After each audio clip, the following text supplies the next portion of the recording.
तर हगवणे जेसीबी प्रकरणामध्ये आता इंडसइंड बँक चौकशीच्या फेऱ्यात अडकली आहे। म्हाळुंगे पोलिसांकडून लीगल डिपार्टमेंटला आज चौकशीसाठी हजर राहण्याचे आदेश देण्यात आलेले आहेत। जेसीबी कुणी जप्त केला आणि शशांकनं ताबा कसा घेतला याची चौकशी आज पोलीस करणार आहेत। शशांक आणि लता हगवणेवर येळवंडेंकडून 11 लाखांची फसवणूक केल्याचा आरोप करण्यात आलेला होता। या सगळ्याचा आढावा घेतला माझ्या सहकाऱ्यानं, पाहूया। महाळुंगे पोलीस स्टेशनमध्ये शशांक हगवणे आणि लता हगवणे यांच्यावरती फसवणूक आणि धमकवल्याप्रकरणी गुन्हा दाखल करण्यात आला होता आणि याच अनुषंगाने महाळुंगे पोलिसांनी काल या 2 आरोपींचा ताबा येरावडे जेलमधून घेतला होता आणि त्यांना काल खेड न्यायालयामध्ये खरं तर उपस्थित करण्यात आलं होतं।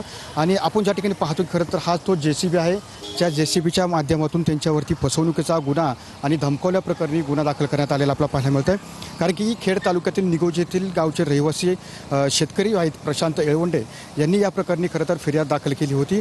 ज्या पद्धतीने काल खेड न्यायालयामध्ये या दोन्ही मायलेकांना त्या ठिकाणी आणण्यात आलं आणि त्यानंतर युक्तिवाद करण्यात आला। त्यानंतर 7 दिवसाची पोलीस कस्टडी आहे ती खरं तर सरकारी वकील यांच्याकडनं मागण्यात आलेली आपल्याला पाहायला मिळत होती।